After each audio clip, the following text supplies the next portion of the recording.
Hey, how's it going? This is Melinda and welcome to my channel. Today, I want to talk to you about Discogs, a situation that I've been in lately, and I'm going to tell you what happened. I want to get your feedback and tell me what you think I should do in this situation. I'm also going to be revisiting colored vinyl versus traditional or standard black vinyl. I do have a situation that has come up with that. Last year, I made a video talking about colored vinyl, and I'm going to talk to you a little bit about what I think about that today, based on a situation that's come up since then. So if you're not a subscriber to my channel, please subscribe, hit the like button and the notification bell. Everything you do helps my channel, so thank you so much. Let's get started with talking about Discogs.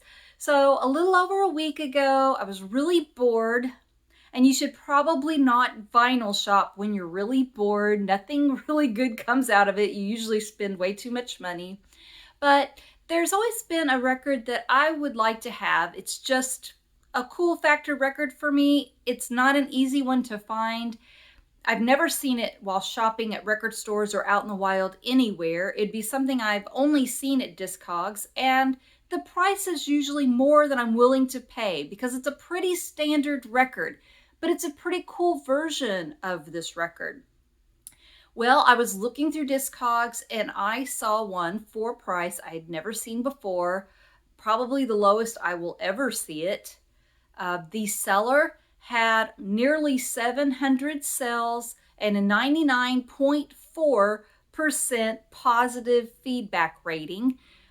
And they hadn't had any negative feedback in the last year or two. It's just, they're not a huge record store. They're, really small. But I thought, you know what? For this price, I'm going to take a chance. And I bought this record. I think it's really cool. Y'all will be like, what are you talking about? Let me show it to you. This is Huey Lewis and the News Sports. This is the Mobile Fidelity original master recording that came out in 1983. And I know you're thinking, Huey Lewis and the News is not cool. Well, they were. Back in the day, they were. And to a lot of people, they still are. Sports was a huge album, and it was the first really nice concert I'd ever been to. I saw Sean Cassidy back when I was a little bitty kid. I barely remembered it, and I was so far away I could hardly see him. So this was really my first memorable concert I ever went to when they were supporting the sports album. And this album is just really great. There's so many great songs on there. I Want a New Drug, Walking on a Thin Line. The Heart of Rock and Roll was huge.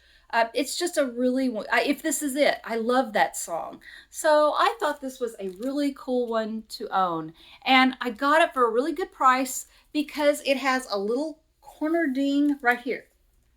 It's not a big deal to me. For some collectors, that would be a no-go. For me, I was just going to buy it to listen to, so it was fine. The vinyl on this is fantastic. Mint. I mean, obviously the record is open, so they can't give it a mint grading, but it's beautiful and it sounds really good. So what am I complaining about? Doesn't this person deserve positive feedback? Well, here's the deal. I have this record now, but after I bought it, I never heard anything from the seller. They took my money, and then I went a whole week without hearing from them. I sent 2 messages kind of spaced out saying, hey, I don't buy from Discogs very often. I just want to make sure that the sale went through fine and that you're going to be shipping the record soon. No response. No response. So a week later, I still don't have my record. I'd never heard anything from the seller after 2 comments. They'd never responded to me. I was even so worried that I went on like Rachel's Ghost, her live stream. I just typed in a question for her panel to answer, told them the situation, and they're like, yeah, you need to get Discogs involved right away.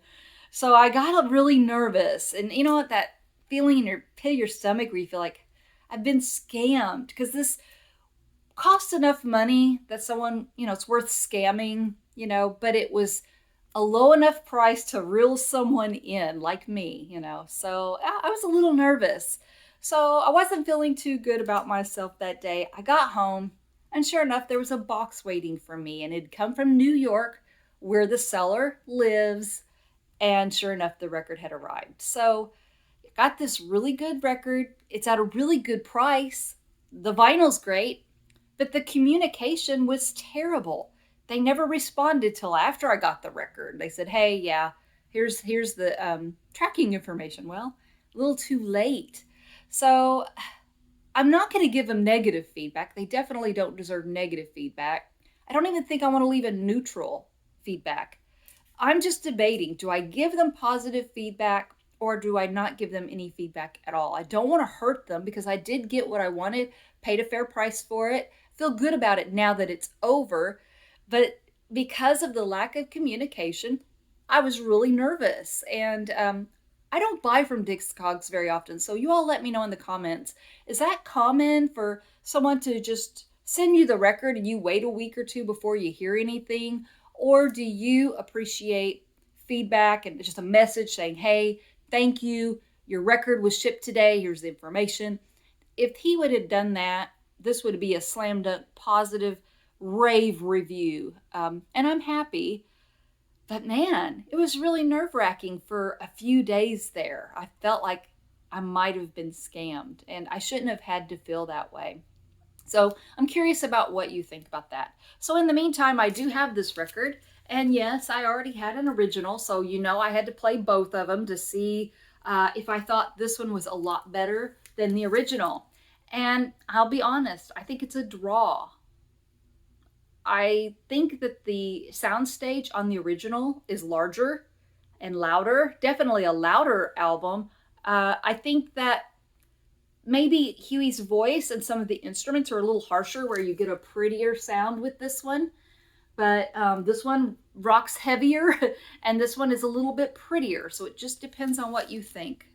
So I would give them a draw. So if you're looking to have that one, the Mobile Fidelity one, I don't know that you're gaining that much of an improvement in sound. But it's still fun to have, and I love that album. So having a really cool, a little unique version of it is really nice. So now I want to show you some records I received from another vinyl channel. His name is Aaron Mutha Alamar, a really sweet guy, a heavy rocker, very generous. And he sent me some records, which also comes to the next subject I want to talk about. I had bought a colored vinyl record that I was disappointed with, and I'm going to get onto it. Let me just show you first. This is a 45 he sent my way that I thought was really cool. This is Kiss. This is a Japanese version of the 45. Let me pull this out here for the song Shandy. So if you look really carefully, like right, I don't know if you'll be able to see it, right through here, you can even see a little Japanese lettering. Hopefully the glare, you can, I don't know, it's backed with "She's So European." But that's a really cool one. I don't see a lot of Japanese pressings. I rarely find Kiss 45s. So that was a very generous gift, and I love the pictures here. That was very cool. So thank you, Aaron, for that.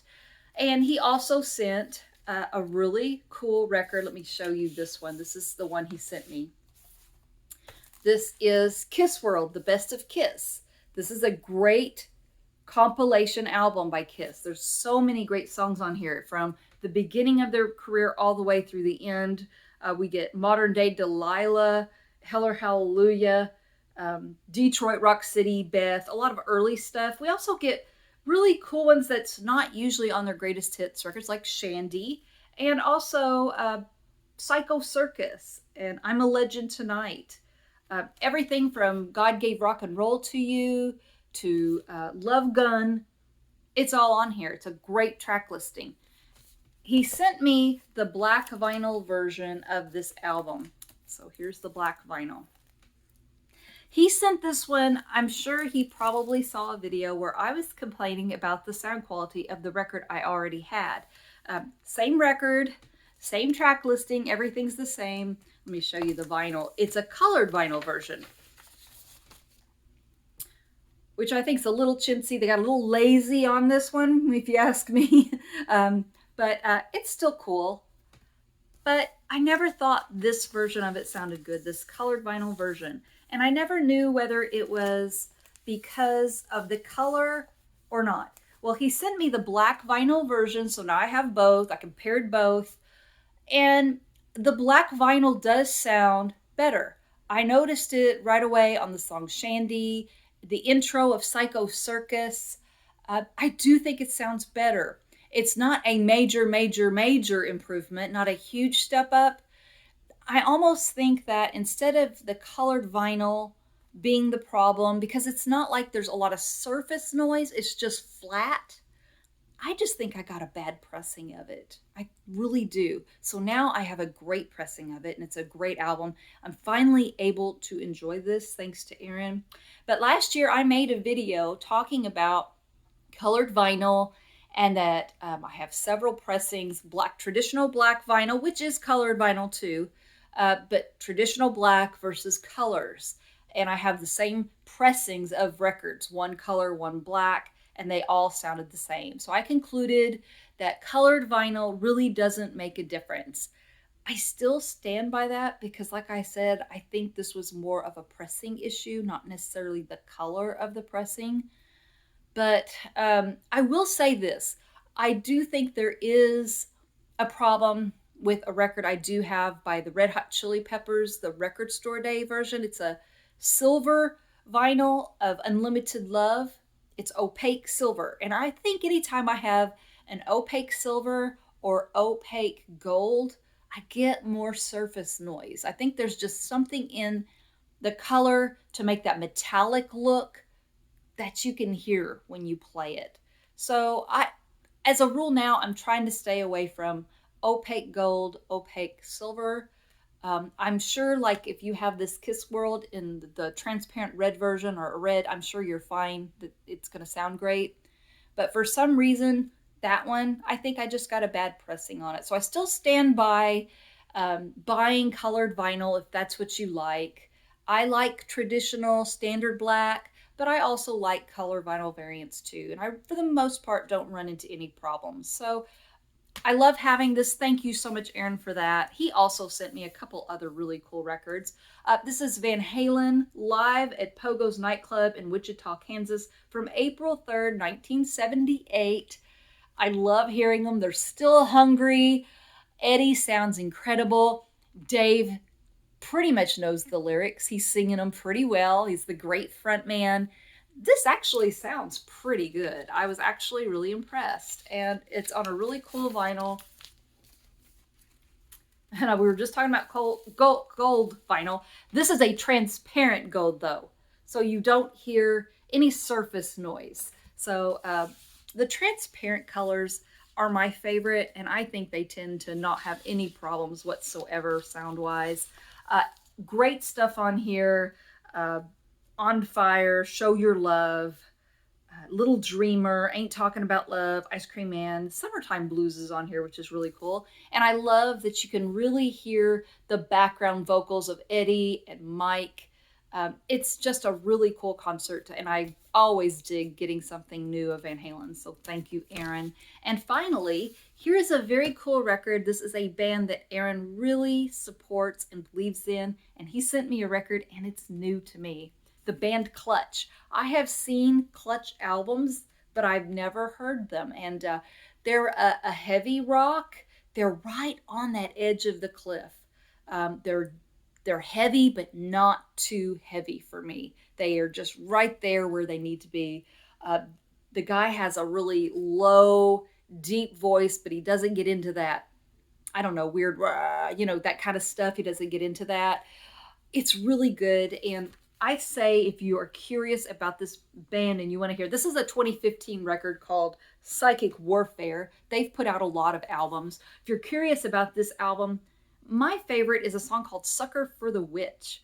I love the guitar playing on it. It's a very cool song. But I also love the Affidavit. Your Love is Incarceration. The last song on here is very cool too, Son of Virginia. So I was really impressed. Like I said, Aaron really loves this band, and I'm thrilled that now I can say I know what he's talking about and I get the appeal. Really good, heavy rock, not too heavy, but pretty heavy, and really good. So thank you, Aaron. And I'm going to leave a link below so that you can check out Aaron Mutha Alamar. Really cool guy. Aaron is great, and you will love his channel. Please subscribe to him as well as me. And thank you so much. And I will see you next time. Take care. Bye bye.